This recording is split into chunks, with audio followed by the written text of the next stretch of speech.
Check, check. 1, 2, 3, 4. Let's go! And welcome, folks, to Ballsy Uncut installment number 101. Wherever you're watching and listening to this, however you're watching and listening to this live or in replay, I do appreciate it. It's always a pleasure to talk sports, talk some other topics with you, and have you tune in. Tell you what, well, tune in's a wrong word. I'm from the radio days, but it's nice to have you find me, because in this day and age, you have to make an effort to find me. It's not as immediate as turning on the radio. Radio basically is dying because the suits killed it. I still love radio, but it's dying. It's almost dead. This is what radio used to be, talking. Not worrying about little 30-second clips in between songs or getting your opinion out in 2 minutes. So, yeah, I appreciate you taking your time and investing in this show. And I appreciate all the sponsors investing in this show, too. You'll see them in audio form here, video form, as we roll along on the show. But I'll give them a shout out now. Ward Tirecraft, 101 Dudney Avenue. Paul Waldo at Royal LePage in Regina, getting the real estate game with the three-time Grey Cup champ, 306-502-5355. AGT Foods Canada, feeding the world and giving back to the community locally here in Regina and Saskatchewan. Murad and his wife, Michelle, with the Riot and the Thunder and football. And, of course, Omar and Murad teaming up with their family at AGT Foods. Also, Gerhard Studios. We got Nicole and Dean with their help on my website, ballsyuncut.ca, and help me with my social media posts and website maintenance. If you need their help in the social media game or still photography, get a hold of Nicole and Dean on McCarra Street there. Also want to give a shout out to District Brewing, Tim, Joe and the gang, and their Super Squeeze Seltzers, mango lime, passion fruit lime, and all their great product available in participating Saskatchewan liquor stores and at their building on 8th Avenue and in Regina. And our friends at Boys Next Door window cleaning season right around the corner. They've been involved in snow removal and the track lighting for Christmas and other. You can use it for other things too. Like I'm going to put on the orange and yellow lights for the Oilers tonight, taking on the Tampa Lightning. Check out Nathan and Landon, Boys Next Door. All right, time for I'm going to do two Gospels According to Ballsy. One kind of pertains to something that happened locally in Regina and in the football world. And the other one, the Four Nations face-off, which I wasn't a big fan of at the start. And it really, truly wasn't a best on best because we didn't let Russia play in it. Czech Republic wasn't there, or Czechia, but Russia's not allowed because of what's going on between Russia and the Ukraine. But we're still going to glamorize Ovechkin as I talk now, 13 goals away from breaking Gretzky's all-time record. So we will, as the NHL, promote Ovechkin, but we won't let the Russians play in a Four Nations face-off, making it a Five Nations face-off, or maybe Russia and Czechia making it a Six Nations face-off. It was a highly successful all-star event. Kudos to the NHL. But Wayne Gretzky's the greatest hockey player of all time. It's because of Gretzky that we have hockey in the hot states in America. Gretzky was Canadian hockey for 20 years. A great ambassador for the game. No scandals. I mean, some people might say his wife took the fall for him in the whole gambling thing with Rick Tocchet back in the day, but nothing stuck to Gretzky. So as far as we know, no scandals, okay? He took a job with the Oilers, the Edmonton Oilers in Canada, to mentor Connor McDavid, this generation's player to watch. Wayne Gretzky led this country to championships on the ice and as a manager. Remember the Canada Cup? Remember World Juniors? Remember Salt Lake City? Yeah, he's Mr. Canada, okay? He's the guy that's given his time and money to charity. He's the guy that introduced the sporting world to Joey Moss, who worked in a support role with the Oilers and then the Edmonton Eskimos football team before he passed away. And people are mad that Wayne Gretzky walked by the American bench and gave them a thumbs up while wearing a blue suit, nothing red. Didn't wear a Crosby jersey like like Mikey Ruzioni did with the Americans. So I'm done with Wayne Gretzky. Our romance is done. Our bromance is done. It's crazy, man. It's absolutely crazy. All I'm hearing from people are they're mad because he's Trump's friend.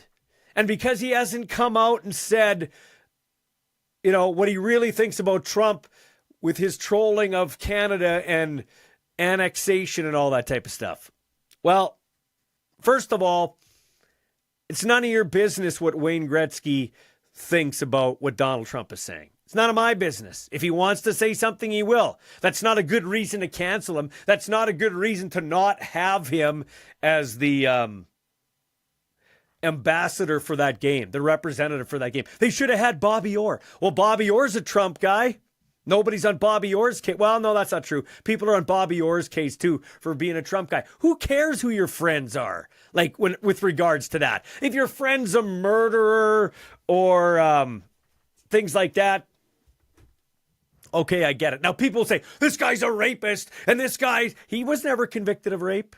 Donald Trump was never convicted of rape. He was convicted of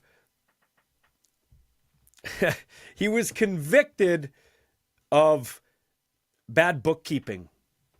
Let's be honest. Bad bookkeeping, okay? Do I like the fact he's acting like a bully towards Canada? No. But is it his fault we have weak leadership in Canada and we can't get along interprovincially for pipelines and you have goods we'll take and we have goods you'll take, that we're reliant on everybody else? Is it his fault? Is it his fault that your Liberal government is going to give a 20% carbon tax to us residents? We're bitching about Trump's tariffs and who's friends with Trump, but nobody's really bitching about this 20% carbon tax. Yeah, people that are on the ground floor, producers in Saskatchewan are, but none of the media is bitching about it.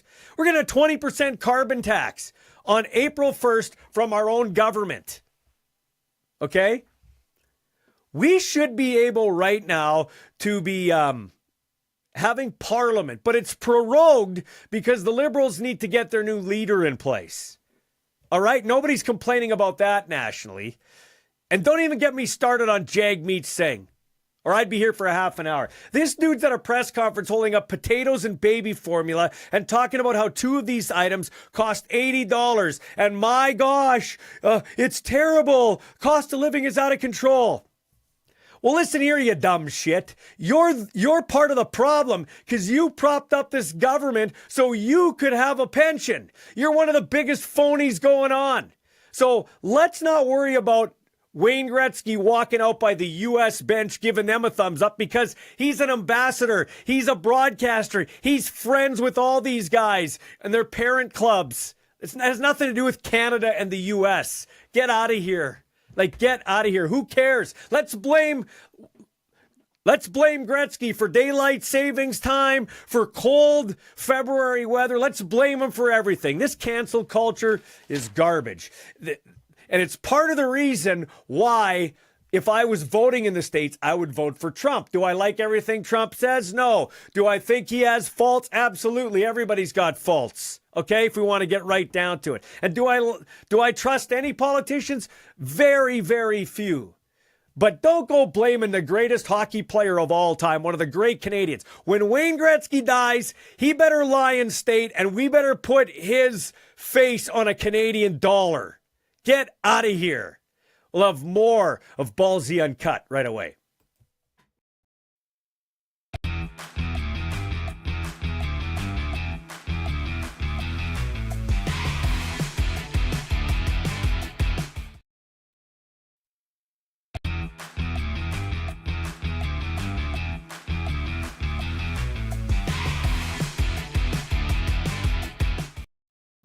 All right, this is a new segment we're going to call Brick by Brick with Justin Mondour. He's the owner of Brickhouse Gym. Hey, Justin, I know you. A lot of people know you, but we'd both be naive to think that everybody knows us. So just tell us a little bit about yourself. Yeah, I'm born and raised in Regina, Saskatchewan, and for the longest time, most people know me from Justin Gym Star on Instagram. But in the last 6 years, we've been operating Brickhouse Gym here in Regina as a first-class kind of a gym facility to kind of break the mold of what people expect to get from a gym. Okay, so let's talk about that. Break the mold. What do you mean by that? I mean, as a longtime fitness advocate, much like yourself, you've probably been to a lot of gyms, and, there's just certain levels of quality that people would expect. And, I just kind of grew tired of, these low-cost, high-volume gyms not providing a better service, and traveled quite a bit in my 30s and saw some pretty cool world-class gyms.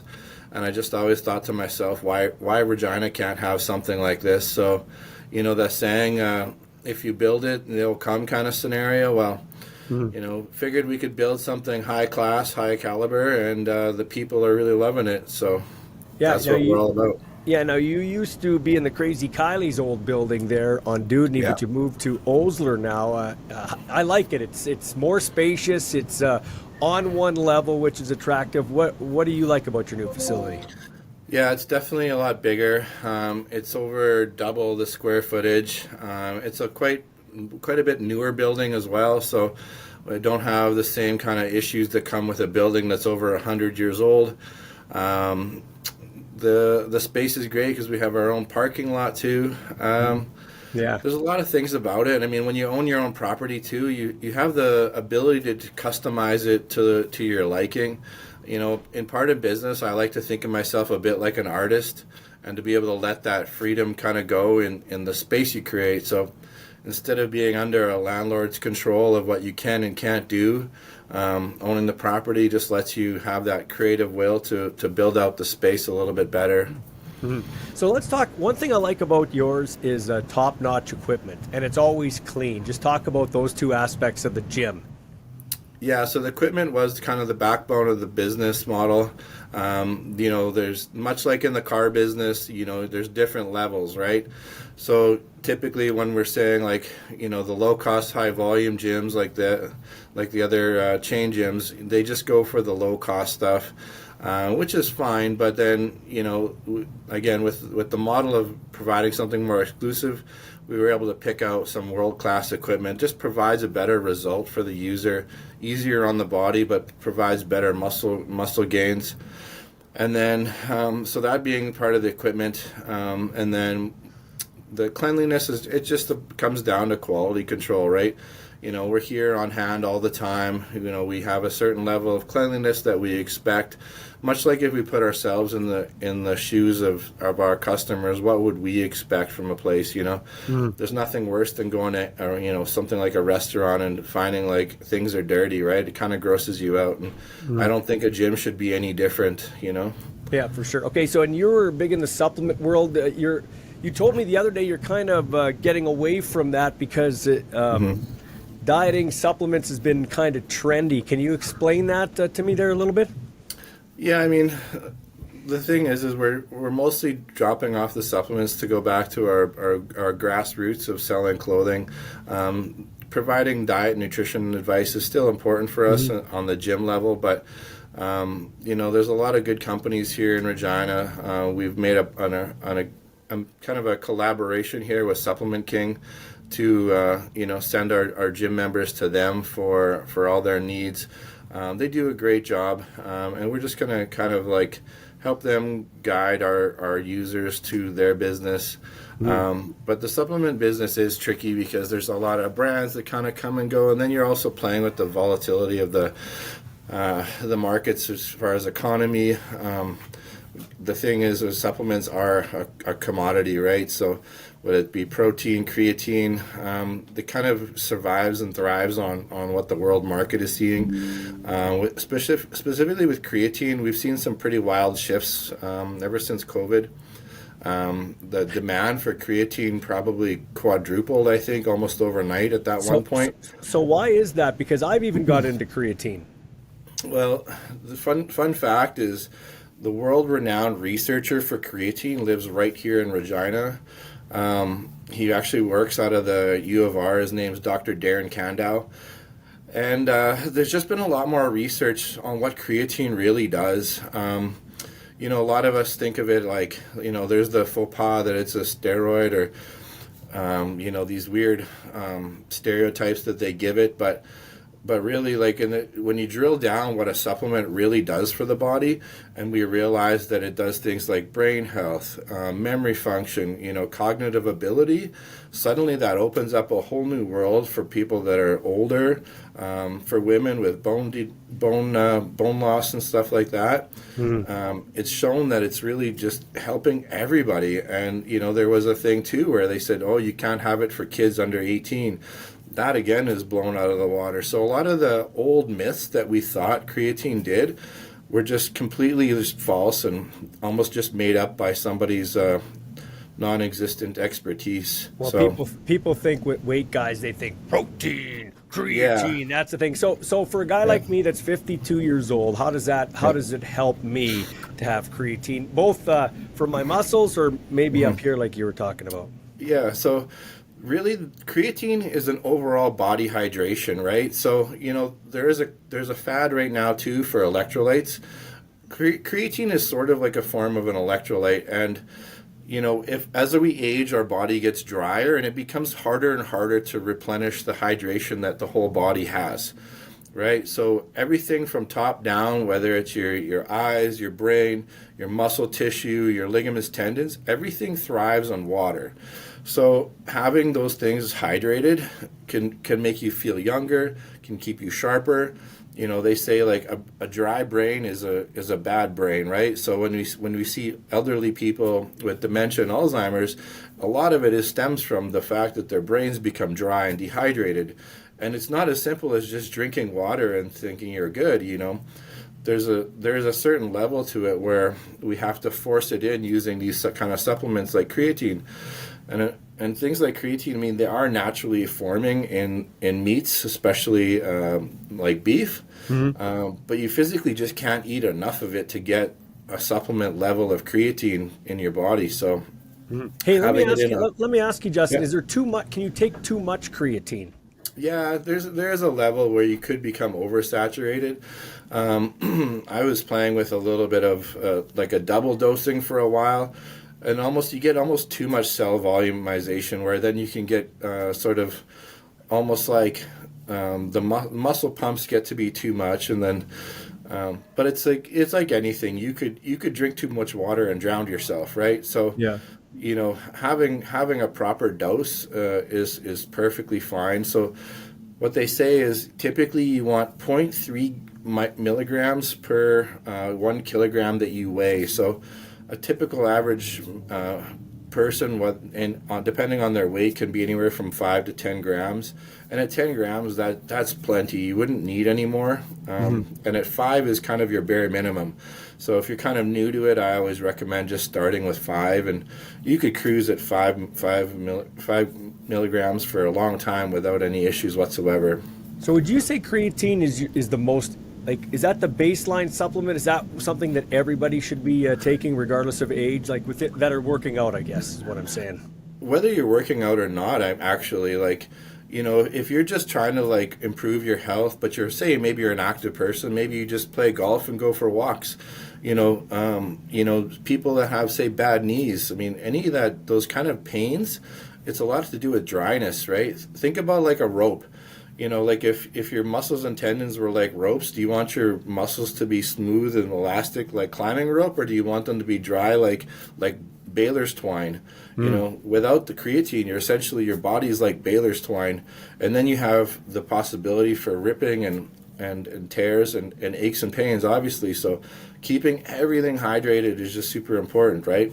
Yeah. So Justin, if they want to come into the gym and check it out, like a drop-in fee, or check it out for maybe drop-in fees I don't like, because no, not the fees. I don't like drop-ins for one day. I think you need to experience something for a week. I think just to, if you're locked in, you have a week and you want to say, okay, I want to get the feel of something, I think you need about a week. Do you have something like that?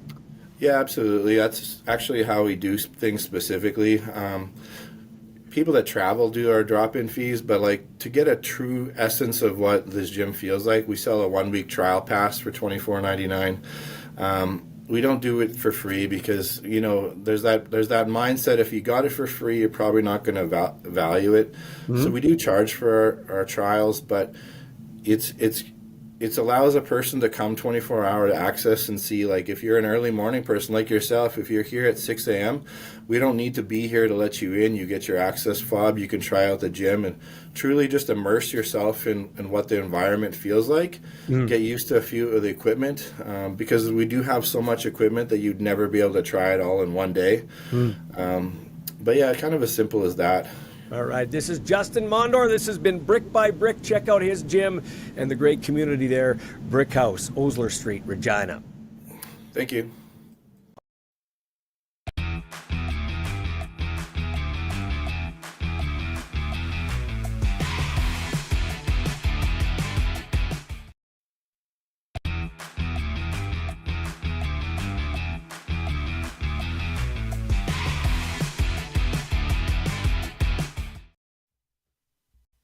So, I'm a proud alumni of the University of Regina Rams. Actually, I was a member of the team when it was junior.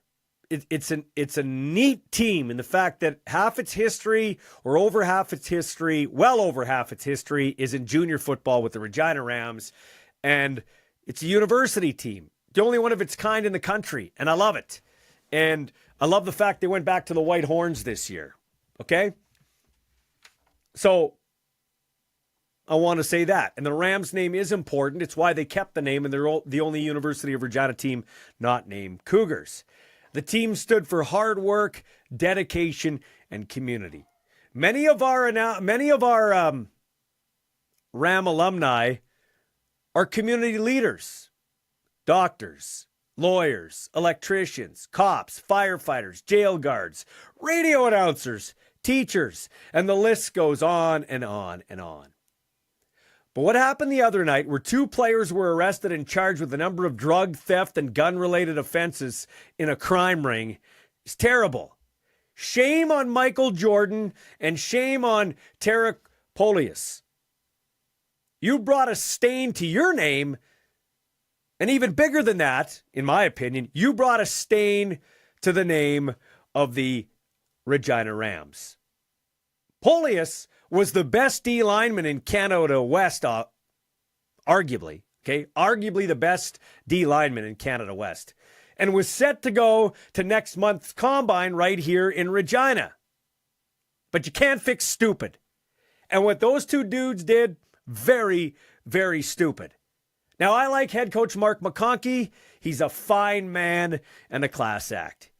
He and his coaching staff, they've got a tough job in the fact that they kind of recruit with one hand behind their back. You see, they're in the middle of the prairies at a school that's an undergraduate school, so obviously they can't offer all the programs that other schools would be allowed to offer. So right away, there are kids that would want to play here, but just aren't going to consider the U of R because they want to go to Ag, so they go to Saskatoon, or there's a great law school in Alberta or Saskatoon or BC, those type of things. So you're already competing for prospects with one arm tied behind your back, okay? So sometimes you do get a little desperate and you go outside of the province to find that difference maker. Now, I don't want to say the Rams coaching staff didn't do their due diligence, but you have to ask yourself this question. Why are these players, Michael Jordan and Tarek Polius, however you say it, not that it matters anymore, to be quite honest with you, although I guess you're innocent until proven guilty, I'll say that. But why are these players available to you, and why are they coming to Regina? If they're in the big smoke, they're where all the action is, they're a young guy, why are they coming to Regina? Why are they leaving the Okanagan Sun out in BC to come to Regina? Why are you able to get them? For instance, Polius, he, like I said, best D lineman in Can West, arguably. He controlled that Laval game, the Mitchell Bowl? He was a wrecking ball in that game where the Rams could have won. And He's in Ontario, and you got all those universities there within spitting distance, and he comes to Regina. Sometimes you got to scratch your head and say, okay, what's going on here? So I think this is a wake-up call to the teams in Regina and Saskatoon, the Huskies and the Rams, respectively. Make sure you overturn every stone in Saskatchewan before you are so desperate to go outside the province or outside the country for players. I'm not saying it doesn't work. The Akeem Hickses, we've seen a lot. The Tavon Campbells, we've seen some great players. But you got to do your due diligence. You got to double check and triple check and overturn every stone. Because look at Saskatchewan's resume on the national scene stands up pretty well. Saskatchewan either wins these U18 or U16 or are right there. So we've got the players in Saskatchewan. Now, you're not going to keep every player. My son's a good case in point. But you got to do your best to fill your team with as many Saskatchewan kids as you can. And then if you have to go out of province, be very diligent onto why I'm getting these guys. Why are they coming here? Double and triple check. Buyer beware. It's a sad state of affairs with regards to those two Ram players. And hard. I'm not saying they knew what was going on either, but it's hard to believe in a city that small, when the locker room's that small and guys talk, that other people didn't know about this. But I heard a good handful of players were surprised. They were working out when they found the news out, and they were surprised, which surprises me. You have to think somebody knew, didn't they? Sad story with the Rams, especially in a year where they've got a pretty good chance to be Hardy Cup defending Hardy Cup champions again, and they're hosting the Vanier Cup. But, pretty good bet that Paulius wasn't going to be back. He probably would have got drafted. But Jordan was going to be a starting defensive back, no doubt about it. It's a big blow to the Rams program. And I do feel bad for McConkey and his coaching staff. You can only control so much. Like I said, just got to make sure you dot the I's and cross the T's with all these recruits, because that's a bad look on the University of Regina Rams.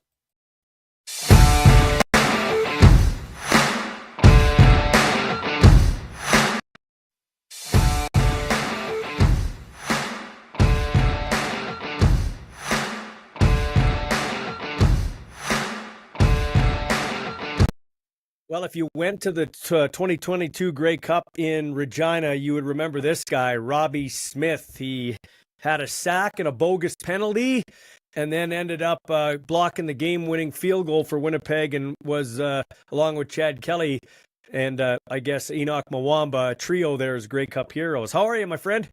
I'm good. How you doing? Good. So it's nice you signed a big deal in Edmonton, because you're in Atlanta training right now, and the Canadian dollar doesn't go too far in America. I'm noticing that right now. Every time I need to make a transaction, I'm like, wow, it's almost like a third more expensive, but it's good. It's worth it. I'm getting good training down here, so it's good. Yeah. So explain the training. Who are you training with? Who are you working out with there? Yeah, so his name is Des Walker. He's a D-line trainer. He has a lot of NFL guys, a lot of NFL defensive linemen and outside linebackers. He used to work with Chuck Smith, so he's a really good trainer in Georgia. I'm here right now with Ralph Hawley. He's obviously my D tackle for the Argos. He recently signed to the Browns, so Ralph is going to be out here for probably about a month. I'm here for a week, just getting a bunch of D-line work in, really pass rush specific kind of stuff. Mm-hmm. So you're a Grey Cup champ twice over here, 2 in the last 3 years. How tough was it to leave Toronto to come to Edmonton? It was really tough. I'm not going to lie. It was really tough, especially I'm from Brampton, which is 30 minutes outside of Toronto. I was born and raised in Brampton, so I've never really lived anywhere too far. And along with that, I have my girl, and I recently I have a 4-month-old daughter right now. So we're all in Brampton. So it obviously took a lot to really uproot my family, and then I'm going to move them all to Edmonton. But ultimately, I feel like we thought it was the right decision. I have a great D-line coach in Maxie. Who I think I developed a great relationship over the last year, and obviously he was going out there, so that influenced a lot of my decision. And then I have so many past players that I played with in the Argos that made decisions so much easier. So I really thought it was a perfect fit. So Yeah. Yeah. And you and Edmonton is doing. yeah, and you and Jake Serezna team up again. Jake was there before, and now you guys are back on the same D line. He got a nice payday too, so that's kind of nice to have some comfortability, like you said, going to Edmonton that way. Yeah, huge, huge. Even old like Laurier guys that I used to play with, Curly Gittens Jr. and Sam Achampong, getting to play with them again. Those are some of my closest friends, even off the football field. So getting to play with them again is amazing. And Brink and Barlow and Metier, like Leak, the list keeps going. Okay, so can you help me out here? Because my buddy's Mike Edom, who coached my kid with the Dinos, and for years we called him Mike Edom, and then all of a sudden it was Mike Edom. We've Mechie, they call him Mechie in the States, playing for, Mechie, John Mechie playing for the Texans, and we called him Royce Mechie. Now it's Metier. When did that change? I'm not exactly sure when it changed, but I just remember him telling me, yeah, it's actually pronounced Mechie, and I was like, oh, I was kind of caught off guard too. Like, oh, I was pronouncing it wrong the whole time. But I think Yeah. it has to do with his Nigerian ancestry. Yeah, and that's cool. He's still, never mind the name, great football player. And that's cool too. Another guy comes over from a championship defense, and it's very important to be, pretty stout up the middle all the way through the defense. Yeah, 100%. Yeah, 100%. So you're making big money, man, and I love it as a Canadian. Obviously, you come to Edmonton, you had to uproot your family, so money. Players can say it's not about the money, but it should be about the money, especially in the CFL, which I always joke is cash flow low. So it's great to see a Canadian cashing in. Do you wear that as a badge of honor to be the highest paid guy that's a non-quarterback in the CFL? That's a funny acronym, by the way. Do I wear it as a badge of honor? Honestly, I think it's something nice to say, but not really. I don't really wear it. Like, I've never grown up playing football saying I want to be the highest paid in the league. You know what I mean? I think obviously my agent loves it, and Yeah. I think it's something nice to be able to provide for my family, especially when my girl right now is on maternity leave. I think it's amazing, but it's not something that I ever like. Even when I got drafted into the CFL, I remember Kwaku Boateng, when I got drafted, he was becoming the highest paid. And I was training with him at the time. He was becoming the highest paid defensive lineman, or I think defensive player or something like that. And I thought that was so cool at the time. But even then, it was never something that I really aspired to. But obviously, it's great, and it's amazing. How excited are you to turn things around in Edmonton? You're too young to remember when it was a real powerhouse team. Sadly, but not, I'm happy to still be living. So I remember back in the day when they won 5 championships in a row, and you went into Edmonton, and it was an automatic loss basically. The Elks haven't been so successful, but just your thoughts on being a part of a turnaround there. Yeah, I remember. I think the first time I went to Edmonton for an away game in 2019, people called it the City of Champions, and Yeah. then I think it was in the 80s, right? When Yeah. Yeah. the Oilers and and Yeah. the football team, won all those championships in that time stretch. But I think it's really exciting. Everybody that I talked to, being in Edmonton for those 3-4 days, and then all the coaches that previously played in Edmonton, and even Ed Hervey, who's an Edmonton guy, they really talked about how excited they are and how they finally have the right guys in the building, especially from an organizational standpoint. So I'm really excited for a turnaround, and speaking to a lot of the fans, they're super excited. It feels like a breath of fresh air. So Yeah. I'm really excited. And I feel like once the fans start getting involved and they start getting excited and they start getting happy, I think it's just going to be like a snowball effect. And I can't wait to see Commonwealth packed up. Yeah. So you're coming out west, East guy coming out west to actually play out west. How cool is that for you to experience? I don't say it's not like it's a huge change in culture, but there's a different way of thinking out west here. Yeah. I'm super excited. I was looking at the schedule, and usually when I look at the schedule in years past, I'm looking at Hamilton, Ottawa, Montreal. But then now I'm looking at the schedule and it's saying BC, Winnipeg, Calgary, and I'm like, whoa, this is it's going to be a little different. But I'm super excited. I love Western Canada. I love Alberta. Every time I've been on a away game in Edmonton or even in Alberta, I've always enjoyed it. I always enjoyed the food. I always enjoyed the city. Mhm. I've always been told that, that Edmonton's kind of like a sleeper city. Like it's really a great time. I even went to the West Edmonton Mall, had a lot of fun there. It's amazing.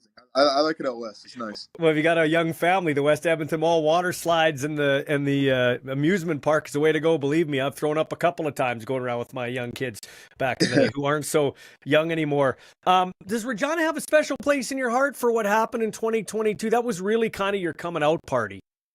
Yeah, I mean, yeah, it feels great. Every time I go there, it feels great. I feel like I've had some good games there. But honestly, it being my first Grey Cup, it obviously it carries a special place in my heart. But now Vancouver does too. Yeah. Maybe in ways, but they both those games hold a special place in my heart, and it's something that I get to stay with forever. Do you stop and smell the roses? Like, did you ever go back and watch that 2022 Grey Cup or last year's Grey Cup, or do you just kind of go forward? No, I try not to. Honestly, I've watched it from like to look at my film to see what I did not know, but I try not to. There's a quote like, "If what you did yesterday still sounds good, then you haven't done much today." So I want to keep on looking forward. I never want to be the guy walking into a room and, hey, look at me, I won 2 Grey Cups. Because at the end of the day, it's a new year. We're going into 2025. Nobody cares about last year. So Yeah. yeah, I'm always just looking forward, or I try to always look forward. Now, but I want you to look back for a second if you can, okay? And you got a couple of kids. Which one right now was better, the 2022 one or the 2024 Grey Cup? Which one was better? Which one was better? Ooh, I don't even know. I don't even know. I felt, wow, that's a tough question. I don't even know if I can answer that. Can you put, well, I guess you probably appreciated, without putting words in your mouth, but I guess, Ann, did you appreciate the 24 one more? Because 22, you were young, you really did, not that you're old, but it was your first taste that you kind of really didn't know what to expect. Yeah, for sure, for sure. I didn't know what to expect at all, and I think it was a great. I think, yeah, 24. And just with the adversity that we handled throughout the year, especially not having a quarterback, obviously having another quarterback in the Grey Cup. Yeah. Sorry, you cut out for a second. Yeah, you still there? Yeah. But I think that they're both special in their own ways. Yeah. But yeah. Yeah. So what can you bring to the locker room for a team that has struggled for a long time? Like let's be honest, you won 2 Grey Cups with backup quarterbacks. Like, and that's no, like McLeod Bethel Thompson was your guy, but Chad Kelly comes off the bench, wins in Regina, got some help from you, Moamba.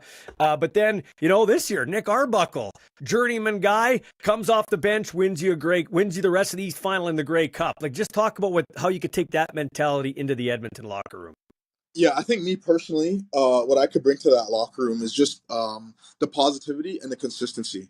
Especially, I think that's one thing that I really realized being on those past championship teams and then coming to this new environment. Obviously, I don't know exactly how Edmonton's going to operate, but just that consistency that you need to bring every single day to be successful and to be great and to ultimately win a championship.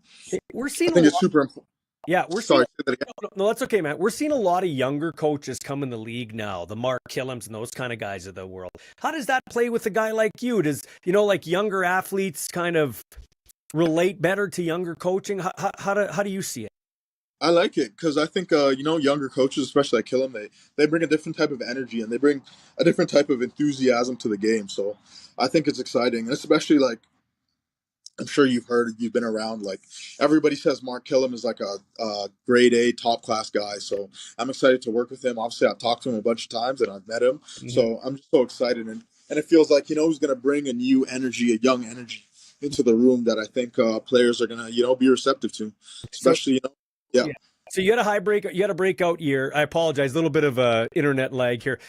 You had a breakout year last year, but you've been on a steady uprise. But has the game slowed down for you, or have your skills picked up, or is it a little from column A or a little from column B? Like, did something click where it's like, okay, yeah, now like you're playing at a level that would warrant a big paycheck? Yeah, I think it's a little bit of both. I think definitely the game has slowed down. I think obviously in my younger year, like I've always had to play on defense and then play on special teams. So, sometimes it felt like the game was moving a little fast. And I think obviously like me doing what I'm doing right now, getting this pass rush training, and I did something similar last year with Barlow and Dwayne Hendricks, and I'm trying to do it again. Really just developing my craft and getting better as a pass rusher. I think when you add those skills and you add those tools to your toolbox, it really just adds on what you're able to do. So I think the game slowing down and then adding your skills, it's like a match made in heaven. Two more quick questions for you. A lot of Canadian guys don't like to be, they just want to be a football player, but I think it's very important to promote Canadians. Like the ratio is so important. Not saying you don't have talent, because you do have talent, but because we have American coaches by and large, that's another reason I like Mark Killam, Canadian guy, and I have nothing against Americans, but there's an American coaching bias, and that's not against, like, I'm not saying that negatively, but if you were an American and you were used to watching kids in Nebraska or Missouri or whatever, you're not probably going to pay attention to a kid from Wilfrid Laurier or whatever, unless you're kind of quote unquote forced to, because you got to fill a ratio. But how proud are you to be a Canadian football player and a Canadian superstar football player, an emerging superstar in this league? I'm extremely proud. I'm extremely proud. It's called the CFL for a reason. I think the ratio it makes is what makes Canadian football Canadian. And growing up playing football and even seeing older guys, it's nice to know that whatever player I'm looking at is a star player and he's Canadian. So just to know that he could do it, I could do it too. So I'm happy that the same thing could be flipped. That when maybe some kid from Edmonton or some kid prior from Toronto saw me on the field make a play and they searched up my name and they found out I was Canadian, it adds an extra sense of warmth and it adds an extra sense of pride in the game. So I think it's something I'm extremely proud of, and I'll never I'll never back down from that or try and act American or anything, because I'm not at the end of the day. Yeah, and so lastly, with that in mind, we got a bunch of kids that are taking part in regional combines and then the national combine in Regina. You went through that stuff. Just give me some advice for the young guys that'll be watching this, because I like to promote the stars of tomorrow today and then the stars of today like yourself. So just give the people, the kids, some advice as they go into this round of the next stage of their career. Yeah, I mean, specifically for combine advice, what I would tell any athlete preparing for the combine and going to the next level is, really just trust yourself and trust the work that you've put in. Obviously, it's the biggest job interview of your life, or maybe the biggest job interview of your life. So there are going to be a lot of emotions and a lot of anxiety and a lot of nerves, but just know that you prepared and you've done what it takes for over the last 3 months or 8 to 12 or 16 weeks, and just enjoy every moment, because it's only going to happen once. It's going to happen at the blink of an eye, and then once it's over, it's over. You'll never have to worry about it again. Yeah, no kidding. Hey, like, you'll never have to probably run another 40 in your life, do a bench press, like where somebody's watching you and marking it down, right? Yeah. It's great. And here's one other thing I just talking to, because my son is going through the process. He's in the draft this year, and he's been working Nice. out with Dan Farthing, what's his name? Ethan Ball. So he Okay. so he is working out with Dan Farthing, and I'm picking up little interesting things. Like, for instance, the 40 in the combine here in Canada is double lasered. In the United States, it's handheld and then lasered. So their times are faster, like it skews faster. The CFL skews lower. I wonder why the CFL doesn't go hand and lasered, because then it would just build the myth of these guys, because you're probably just as good athletes as a lot of those guys, but it doesn't look like it because it's, perception's everything. You know what I'm getting at? Yeah, 100%. I've wondered the same thing when I was going through the process and talking to other combine guys. It doesn't make sense to me, but it is what it is. I don't make the rules. Especially look at the NFL combine, you're like, come on, there aren't that many defensive line or offensive lining running that fast. Like, and even like when I get on the football field now, I'm like, these guys aren't 0.2 of a second faster than me. But it is what it is. You only run it once, and then